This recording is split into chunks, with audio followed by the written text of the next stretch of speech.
So I finished One Day. What a book. What a book. I've been watching the TV series alongside reading it. And what I mean by that is not that at all, really. What I mean by that is that I was reading the book, nearly got to the end, and then decided to try and catch up with the TV series that's just come out on Netflix to see if it represented the book properly, and it does. And the TV series is brilliant. The book is brilliant, and I'm about to tell you why.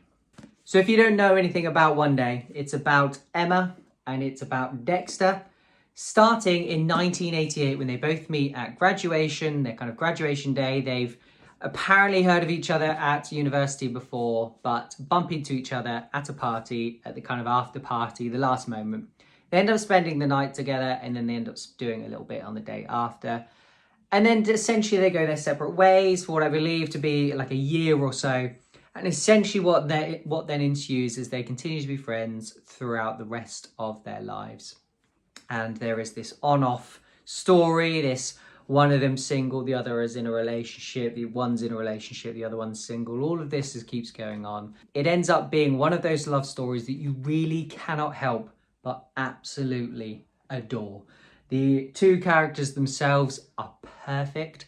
Dexter is kind of broody but funny. This character who seems quite aloof, seems quite carefree, but deeply cares for Emma, constantly wants to be talking to her, about her, with her.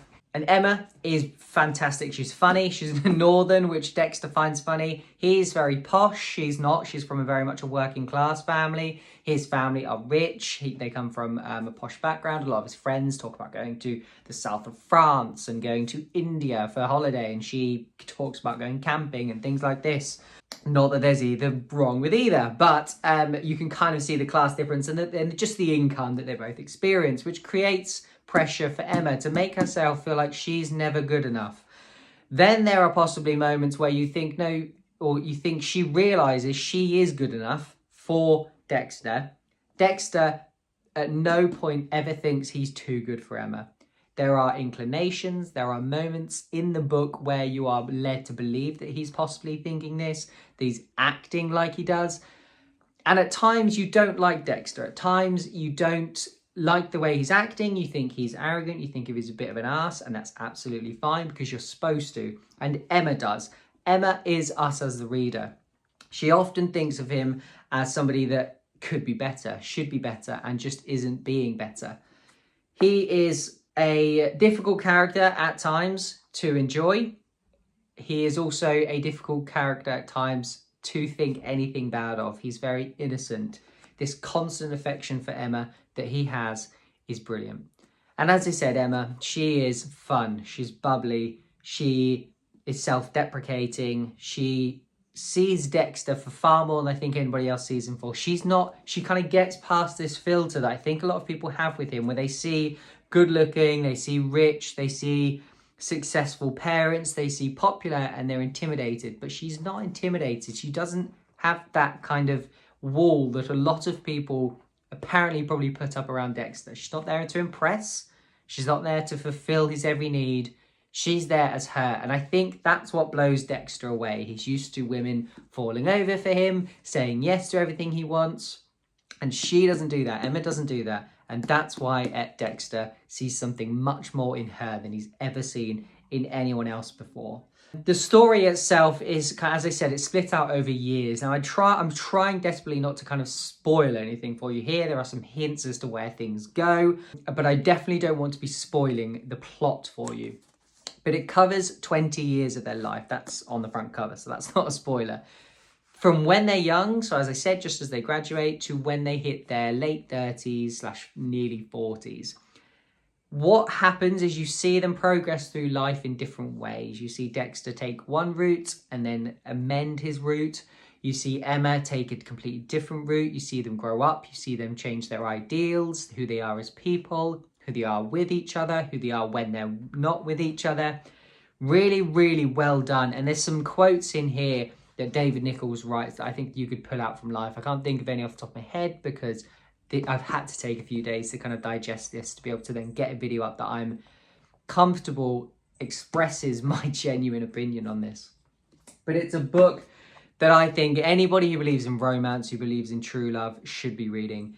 It depicts a modern love. I know it's set in the 80s and then kind of finishes off in the 90s, in the noughties even, but I think it's definitely a modern love. It's one that depicts that things go wrong, that other people outside can affect it, that sometimes we're kept up to date in different ways. Stroking my cat right now. He hated it, he left. It's a brilliant modern day book. I know it was written in 2000, I think it was written in 2009, published in 2009, but it very much represents a genuine love. And I think if you're, so I'm 29 years old, this is probably a little bit earlier than me. I mean, 1989, for them to be in their 40s already in 2005, 6, I think the book finishes. They're a lot older than me, but there is still this element of when you're young, everything is kind of exciting about love, everything's new. Someone comes along that makes things seem a bit more seem a bit different. And then as you grow older, life becomes more difficult. You've got to find work, you've got to find money, you've got to become independent, you've got to find somebody that you want to spend the rest of your life with. And all these topics are covered in here and are told in a way where it's genuinely difficult. Not everything is perfect. Even the way that they kind of interact with each other in this book is not perfect. It's not some sort of everything's romantic. They're not dancing in their rain. They're not saying these incredibly cute quotes to each other constantly. There are moments where they say them, but they say them in such a way where it's not poetic. You're not going to get some sort of poems in here or some one-liners you're going to pull away from their interactions with one another. Instead, what you're going to get is you're going to get genuine quotes from them where you think, yeah, that does sum up how they think of each other. That does sum up what's going on in the book. And it's really, really impressive that David Nicholls has managed to do it. It's a very down-to-earth book. There are some quotes at the start of some of the chapters from different famous literature folk from like history's past, but they aren't integrated into the story. Emma is a smart person. She has studied these people. She could easily bring them up all the time. And she does sometimes, as part of the story is told, makes Dexter not feel as smart as she is because she is very intelligent. He didn't get the same grade she did. And he makes her at times not feel as rich as he is and not as famous as he is, etc. So there are a lot of moments in the book where they both feel that they're not good enough for each other. And this is what makes this such a great book, because they are perfect for each other. And we know they're perfect for each other. Really, really big fan of One Day. If I'm going to give it a rating on my book blog, it's definitely going to be the highest rating I can give a book, which is 4.75 out of 5. I don't give 5-star book reviews on my blog. But if I could, or if I did, I think this might be one. This might be one. It shocked me, finished me in a way that I didn't think a book really could in this later years in my life. And I'm only 29, but you get to this age and you think there's nothing that really blows your mind these days. But this book made me feel things that I didn't think a book could make me feel. A TV series was replicated that in a perfect way. I think if you're looking for true romance, you've got to look for this. Their interactions with each other, Emma and Dexter, are genuine. You're not going to get some sort of fancy, awful love here where things just fit into place even though they're horrible for each other. No, you can tell there's something in there that they have for each other. You can tell throughout their whole lives that they are supposed to be with each other, but that they constantly refuse to be. And it's just a brilliant, brilliant love story, a modern love story, a realistic, true, gritty love story. You've got Leeds featured, you've got Edinburgh featured, you've got London featured, and you've got Parks, you've got everything British. It's a very British love, and that's what I love about it. It's very, very pure. There's nothing kind of fancy, there's nothing kind of silly. It's very, very down to earth and believable. You could genuinely believe this was someone's life. Absolutely fantastic. Possibly the best book I've read this year. Will likely go into one of the best books I've read of all time.